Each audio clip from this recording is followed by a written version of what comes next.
quelques jouets, il faillit la trouver. Emma apparut soudainement et lui fit peur. Le sourire sur son visage était forcé. Elle ne le montrait que lorsqu'elle en avait besoin. Le reste du temps, son expression était inquiétamment froide. David commença à avoir des soupçons. Il regarda les photos du jour de la cérémonie et remarqua que sur chacune d'elles, Emma fixait la médaille de Milo avec un désir intense reflété dans ses yeux. Le lendemain eut lieu l'enterrement de Milo. Tout le monde était dévasté, sauf Emma. Son visage restait impassible. À ce moment-là, elle comprit pour la première fois qu'elle n'était pas comme les autres. Mais en réalité, les émotions des autres lui importaient peu. Le lendemain matin, l'institutrice se présenta à la maison accompagnée d'un avocat. Milo ne savait pas nager et avait toujours eu peur des hauteurs par simple logique. Il n'y avait aucune raison pour qu'il s'approche seul du bord de la falaise. Mais le jour de l'accident, quelqu'un affirma l'avoir vu avec Emma. L'institutrice soupçonnait qu'il y avait quelque chose d'étrange. Elle voulait qu'Emma aide à éclaircir ce qui s'était passé. Emma, derrière la porte, changea soudainement d'expression et se retourna pour partir. Peu après, elle brisa une vitre exprès pour faire semblant de s'être blessée. Chloé vit tout. Elle fut complètement surprise en voyant la situation. L'institutrice décida de partir la première pendant qu'il nettoyait la blessure. David demanda prudemment.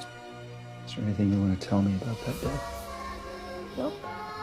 David essaya de lui tendre un piège. L'institutrice a dit qu'elle t'avait vu. Elle ment. Pourquoi mentirait-elle? Parce qu'elle ne m'aime pas. Je ne me suis jamais entendu avec elle. Peut-être parce que je n'ai pas de mère. Ces paroles attendrirent immédiatement David. La mère d'Emma était morte en lui donnant naissance. Et il avait toujours porté cette culpabilité en lui. Une fillette de 9 ans. Comment pourrait-elle être impliquée dans quelque chose comme ça? Alors il cessa de la soupçonner. Mais Chloé comprit parfaitement son jeu d'actrice. Seulement, elle décida de ne pas la démasquer. Elle ne voulait pas affronter Emma directement. Peu après, elles virent la voiture de l'institutrice garée devant la maison de Milo. Chloé le mentionna exprès. L'institutrice pense que ce n'était pas un accident. Si l'enquête continue, Emma pourrait être interrogée et même faire face à de graves conséquences. Elle inventa aussi un endroit de punition terrifiant et elle réussit à faire croire cela à Emma. La peur et la rancœur se mêlèrent. Emma commença à concentrer son attention sur l'institutrice. Puis, elle prit le nid de guêpe qui se trouvait sous l'avant-toit et elle le plaça secrètement dans la voiture de l'institutrice. L'institutrice partit sans rien remarquer. Pendant le trajet, elle prit peur. Elle perdit le contrôle de la voiture et finit par provoquer un accident. L'institutrice mourut sur le coup. Pendant ce temps, Emma rentra chez elle comme si de rien n'était, pensant que tout était réglé, sans imaginer que pendant son absence, Chloé avait fouillé sa chambre. Sous le lit, elle trouva cette médaille. Pour que la vérité éclate au grand jour, Chloé accrocha la médaille à la lampe près du lit de David. Ainsi, il la verrait dès qu'il entrerait dans la chambre. Mais à ce moment précis, Emma entra en courant dans la chambre avant tout le monde. Elle vit immédiatement la médaille. Son visage devint pâle. Malgré cela, elle réagit très vite. Profitant du fait que son père avait le dos tourné, elle la retira discrètement et la cacha derrière elle. David se retourna soudainement. Qu'est-ce que tu fais? Qu'est-ce que tu as dans la main? Sous pression, Emma n'eut d'autre choix que de montrer la médaille, mais elle insista sur le fait qu'elle ne savait pas comment elle était apparue dans la maison. Chloé ajouta calmement: je l'ai trouvée pendant que je nettoyais sous son lit. Emma lança un regard féroce à Chloé. Une pensée malveillante traversa son esprit, mais en regardant de nouveau son père, elle adopta immédiatement une attitude obéissante. Elle dit que la médaille appartenait bien à Milo, qu'elle l'admirait simplement et qu'il la lui avait prêtée un instant pour qu'elle puisse la porter. Puis Milo était accidentellement tombé de la falaise et elle avait eu tellement peur qu'elle avait décidé